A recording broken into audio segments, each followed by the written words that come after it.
Do we have any privacy at all? I mean, is the state watching over us all the time? I would say that privacy is on life support, but it is not dead.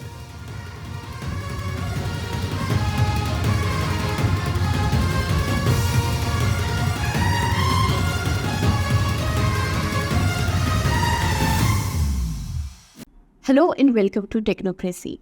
I'm Heena Goswami, editorial consultant with IGPP, Institute for Governance, Policies and Politics, New Delhi. The way AI has come to be integrated into our lives, sometimes we are not even aware that the technology we are using is AI. And that is something that the technology has in common with surveillance.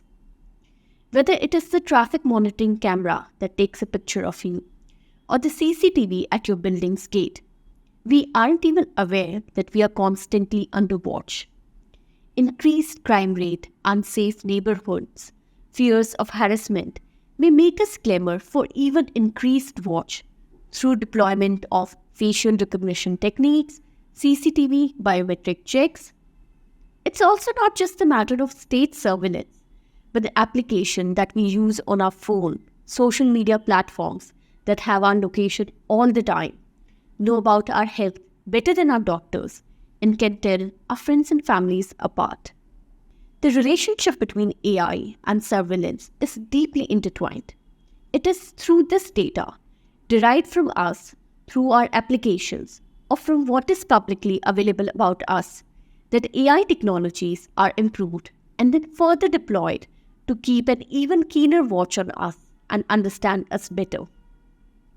The big data that is used to train AI technologies include almost everything individuals do. Searching online, sharing and transmitting day-to-day information with government, companies and social media, and even just walking around with a smartphone can create vast amount of information about an individual. So what is the downside, you may ask? Privacy.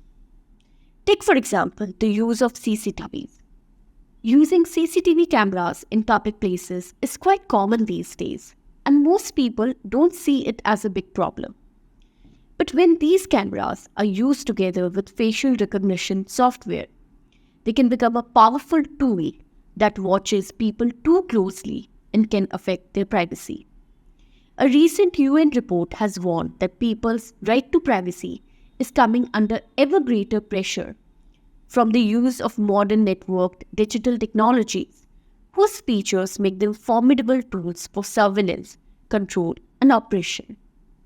The way we understand things like giving permission, being informed, and having control over our personal information is being challenged like never before because of AI. And most of the talk about privacy and AI does not think enough about the gap in power between big companies or government that collect our data and the normal people who give that data. The opaqueness and inexplainability of AI application and algorithm also make it difficult to determine what data was used for what purpose and how it led to a certain result, making it difficult to fix accountability. What is also scary is that AI can find patterns that humans cannot see, learn from data, and guess things about people or groups. This means AI can create new information that is hard to find or was never clearly given by the person. For example, AI used in hiring might guess someone's political views from other simple details they gave and use that guess while deciding whether to hire them or not. And what if the government has access to all the data produced by your applications? This is exactly what has made the recently introduced Income Tax Bill 2025 controversial, as its provisions grant tax officials access to citizens' digital and financial spaces. The bill has been criticized for allowing tax authorities to access emails, social media accounts, bank details, and trading transactions without a warrant or a prior notice, solely based on a suspicion. Such laws that allow government access to our chats, photos, or spending habits will have a negative impact on our fundamental rights. In 2018, the Home Ministry even allowed 10 central agencies to watch, check, and read any data from any computer for the purpose of national security.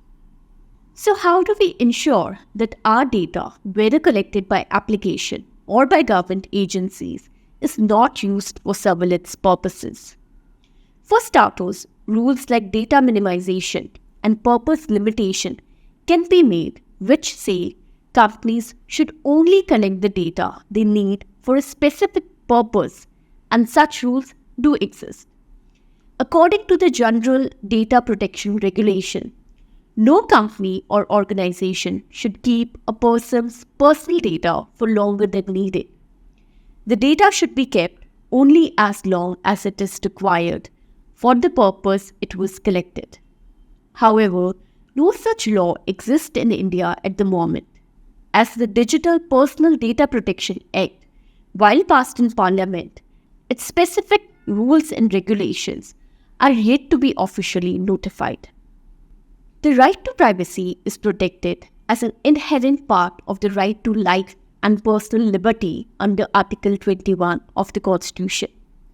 And whether from the government or from applications in our phone, we need privacy. AI can bring benefits to healthcare, law courts, and government services. But like many other technologies, AI also creates social, technical, and legal problems, especially in how we understand and protect people's privacy and personal information. The benefits of AI should not make us compromise with our right to privacy, and the choice shouldn't be between privacy and technology, but rather, technology should be designed and deployed in a manner that guarantees our privacy, as envisioned by our Constitution. To further understand this interrelationship between digital technology and surveillance, today we are joined by Mr. Jay Stanley. Mr. Stanley is Senior Policy Analyst with the American Civil Liberties Union, ACLU's Speech, Privacy and Technology Project, where he researches, writes, and speaks about technology-related privacy and civil liberties issues and their future. He is the editor of ACLU's Free Future blog and has authored and co-authored a variety of influential ACLU reports on privacy and technology topics. So my first question to you is that in this day and age where we have Google, Instagram, CCTV, biometrics everywhere, do we have any privacy at all? I mean, is the state watching over us all the time? I would say that privacy is on life support, but it is not dead. We have lost far more privacy than we should have lost. We are monitored in ways that would be unimaginable in, say, the 1970s. If you had told Americans in the 1970s that there would be entities that were tracking our locations everywhere we go using a tracker that we keep in our pockets, they would say, oh, I guess, we're living in a totalitarian state. Maybe the Soviets have taken over the world, but here we are. And internet tracking, companies like data brokers, gathering lots of information about us, and surveillance technologies such as cameras, license plate readers are increasingly growing, and they're in some cases they're in early stages, but we can expect that they will spread everywhere around the world. If policymakers and the public don't put a stop to it. So our privacy is in a bad shape. At the same time, it's a little too glib to say, oh, we've lost all our privacy already, so just throw up your hands and stop fighting, because we do have a lot of privacy. And we still do have a lot of privacy, and where it's lost, people still get mad. Most of your conversations are not recorded.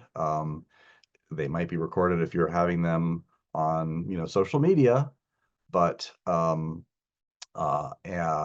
and who you call and when may be recorded by the telephone carriers. But at least in the United States, they still can't listen to the content of your calls without a warrant.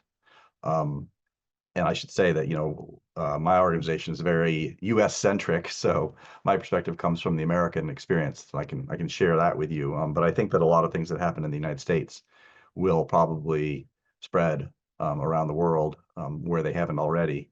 Um, uh, and um, and so, most of the time we are not monitored. We do have a lot of space to have conversations. We are not living in China. We are not living in the Soviet Union. Um, and so uh, you have to be careful while bemoaning the privacy that we have lost, not throwing up your hands and just saying the war is over, we have lost, but to recognize that we still have privacy in a lot of ways that people would be very angry if they lost. One argument that is given to us, for example, with the deployment of CCTV cameras or facial recognition techniques or biometric checks, is to that ensure that crimes don't increase or like people are safe. But that never really happens. I mean, crime rates keep increasing all the times. We have more cases of harassment. I mean, the harassment, the crime rates, they don't come down, they just go up. So then how essential, how logical is this argument of, and how sensible is this trade-off between surveillance and safety? Yeah, well, I think that, you know, a lot of these technologies increase the power of government agencies and in some cases companies. And they like having their power increased. And the reason that they can get their power increased is by scaring people and saying, you need this. And they point to particular stories. And they say this technology will save the day. And maybe they point to particular examples where the technology does help them. But you can't just, accept a technology because a government agency points to one success story. The question is it really that successful? How frequently do those successes happen? How important are they? Are you stopping jaywalkers, or are you stopping significant crimes? Um, uh, and what are the side effects of the technology? What are the side effects for our freedom? How many people, innocent people, are caught up in addition to the actual bad people that you catch? And you have to ask all these questions. And in many cases, these technologies, they cost a lot of money. There's a lot of money that changes hands. Contractors are happy. They're pushing them on the government agencies sometimes. Sometimes the government agencies want them. Um, and yet we're trading away privacy for not very much safety, if at all. And it's a bad deal. And so you have to ask sharp questions like a suspicious buyer before you allow your government agencies to have more power that comes from technology. And these new technologies are granting new powers to government that government has never had before in all of human history. They're brand new. We don't really know how they're going to work out in many cases. We don't know what the side effects will be on our feelings of freedom, on having chilling effects, making us feel like we can't express ourselves because we're being watched. And so, we have a long history of all kinds of technologies in the United States being pushed by government agencies. First of all, they try and push fear at you and make you more and more afraid. And then second of all, they claim that these technologies will fix them when it doesn't really. And then they put the wrong people in jail for the wrong crimes, and uh, crime rates never go down. uh, my next question is rather naive and simplistic, and somewhat obvious, but what possible fallouts do you see with such increased surveillance all over the world? I mean, all over the world, we have CCTV cameras in public places, at airports, bus stops, schools, offices, buildings. We have facial recognition techniques at religious places in India.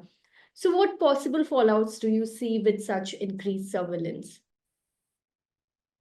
Well, I think that at the top level, it increases the power of authorities, of government officials, sometimes corporate entities, companies, over individuals. It shifts power and freedom from individuals to these large institutions. Um, if a camera's recording everything you do, that's not empowering you. it is empowering somebody else. And the same goes with other surveillance technologies besides cameras, data collection and so forth, where you're shopping, what you're buying, your finances, your medical life, your communications, your travel. None of that is being collected to empower you. Maybe in certain cases, in narrow cases, it could be helpful to you to have data collected, but in those cases, it should be your choice. It should be under your control, and you should be able to delete it if you want, but mostly none of that is true.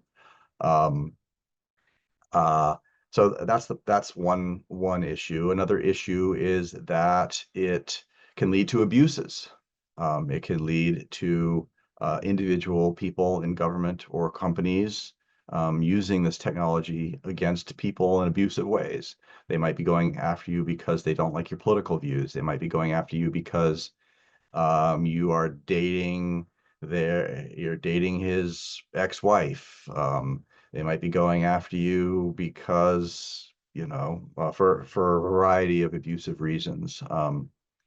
We've seen bribery cases where, a police officer scanned all the license plates in a gay bar in Washington, D.C., and then used police databases to find out who was married to a woman and then tried to bribe them. And um, the and so and then from sort of authoritarian abuse to smaller scale abuse, it also just creates chilling effects. It makes people not feel free when they are under the eye of all this data collection. It makes them realize that they're being watched. It makes them monitor themselves. Sociologists call it the third eye. You might be thinking about yourself, but you're also wondering how you appear to those who are watching you, and that makes you not feel free. It makes you perhaps afraid to be unusual or to stand out, to be an anomaly, in the terminology of AI, and that stifles freedom. It stifles new social movements. It stifles social progress and social change. It enhances conformity. Um, and sociologists have shown that people need an eye from the refuge of their community. They need space where they are not under the eye of their community or of the authorities, to be healthy, and that constantly being watched, psychologists have shown in many, many studies, creates a sensation of stress and tension. And it's not how free people should have to live.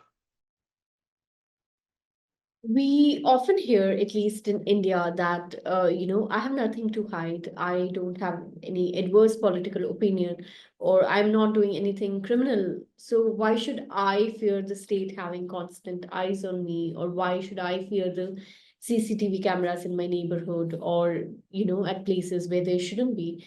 Is that something that you also come across, and how do you respond to that? Yeah, I think we in the privacy community hear that all the time. I'm not doing anything wrong, so I don't have anything to hide. Why should I care? And there's a number of answers to that. Number one, some people, you might not have anything to hide, but some people do have something to hide, and it's not something that the government should have the power to reveal.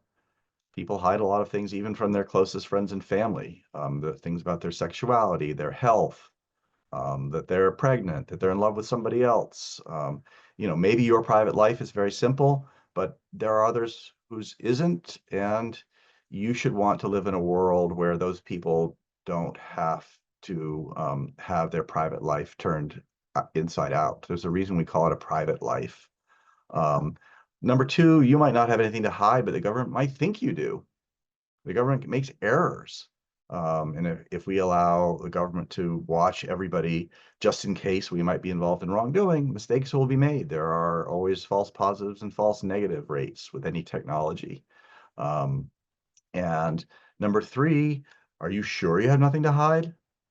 There's a lot of laws on the books, a lot of very complicated laws on the books, and police and prosecutors have a lot of discretion with which to interpret those laws. And so maybe they make a mistake and they go after you, and then they realize they make a mistake. But meanwhile, because they have so much data about you, they found that you are, you in the United States, there's like obscure laws against owning leather from endangered species from Latin America. Maybe your wallet is made out of that, or who knows, but like they can find something often on somebody, even if they are a pretty normal person, because the laws are so complex.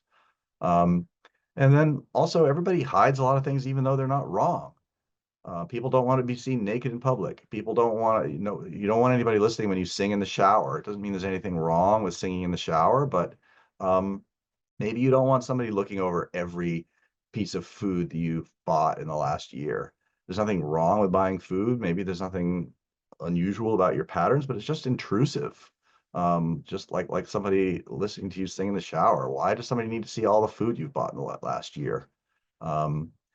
You might not care about hiding things, but you might be discriminated against it anyway. Maybe you don't care about somebody looking at all your food and looking at all your finances and stuff, but companies may use that data against you by making bad decisions or not making good offers for you. And then finally, privacy is about broader values than just hiding things. As I was saying, it's about the importance of having a refuge from the eye of the community and space to explore yourself and to expand your identity and explore different identities and the like, without having to worry about being monitored every second. One feature of how the technology has come to be integrated into our lives is that we're not just scared of the surveillance by the state, but now we're also scared of big tech companies that are watching us all the time. And they must know more about us than sometimes what we know, like what to buy, or what exactly are we looking for. Like sometimes you'll go to YouTube and find the exact song that you were thinking of, but you could not just Google. Is that somewhat more worrisome than the state surveillance itself? Or, I mean, what do you think about it?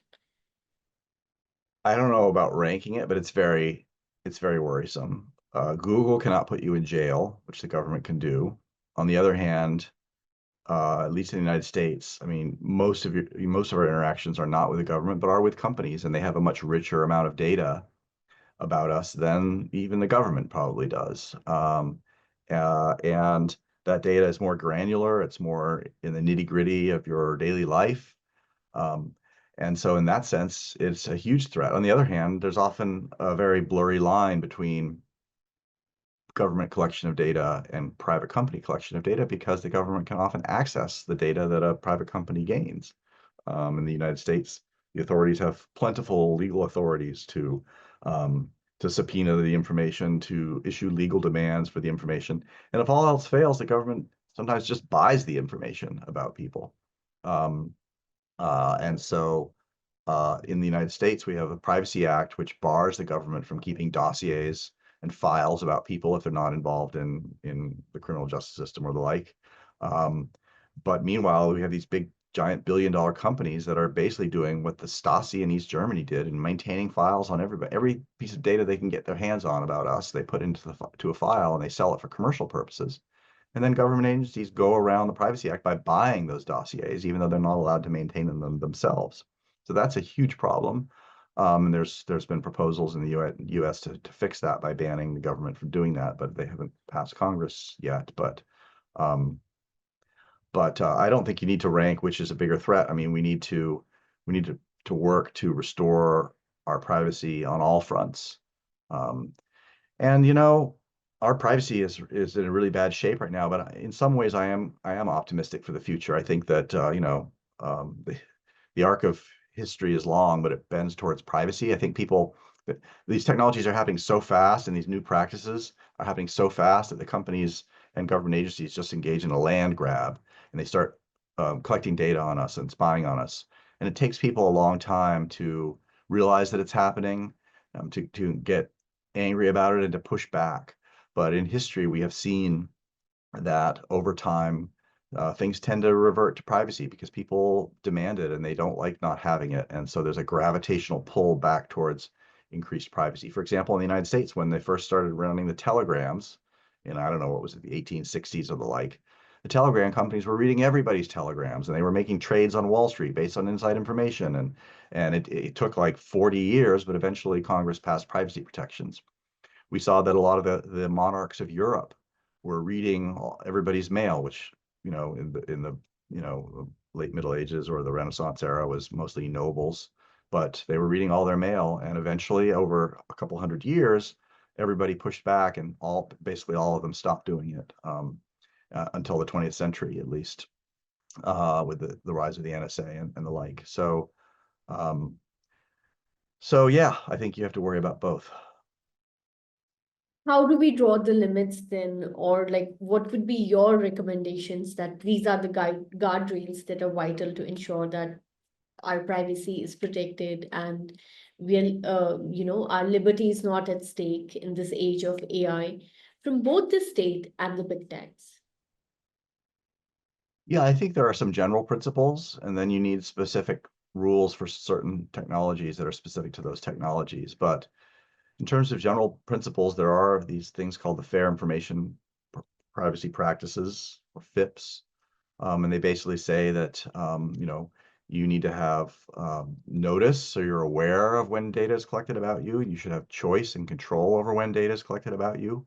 Data that's collected for one purpose shouldn't be used for other purposes without your affirmative, meaningful permission, not some sentence buried deep in 9-point font in a click-through agreement, but meaningful choice. And that your data should be kept with good security and things like that. And those are just what most people around the world recognize as sort of fundamental fairness. Don't watch me when I don't know you're watching me. Where it's reasonable, like I should have choice here, and control over my data and the like. Privacy is not about hiding your whole life from everybody. Some people are happy to chat about their sex lives online. Other people don't reveal anything about themselves and keep everything, very close to their vest. And that's fine. The question is, do you have the control over it, or is information about you ripped away by a potentially hostile party who does not have your interests at heart? And then I think you do need specific rules. You need rules for how, for example, with video cameras, how long is that data kept? Who has access to it? Who is it shared with, if anybody? What purpose is it used for? Can anybody in the security officer just browse through it looking for pretty women or looking for random things? Or do they have to have a specific purpose for looking at it? And are there audits? Are there logs kept of how it's used? And are there audits? Somebody looking at the logs to make sure that the data is not being used for abusive purposes or the like. And that should apply not just to video cameras, but to a lot of other areas too, where data is collected. And so, we know what we need to do, and what most people consider sort of fair practices that will protect people and make them feel like they're not being watched every day from the moment they leave their house till they get home at night, and maybe in some ways inside their home, with a lot of the technology that, Internet of Things and cameras in the home and so forth. We know what we need to do. We just need to do it. And again, there's a lot of big issues in this world, and privacy is not the top for anybody most of the time, but sometimes. But I think there is a gravitational pull that polls show people really don't like, for example, internet monitoring and monitoring of what websites they're watching, but they feel like that there's nothing they can do about it. But I think that discomfort that people feel over time will translate into reform. Thank you so much for joining us today, and thank you for this very enlightening and insightful conversation. If you enjoyed watching this episode of Technocracy, please like, share, and subscribe to our channel. For more AI related conversation, you can also watch IGPP Expert Talks AI Special Series.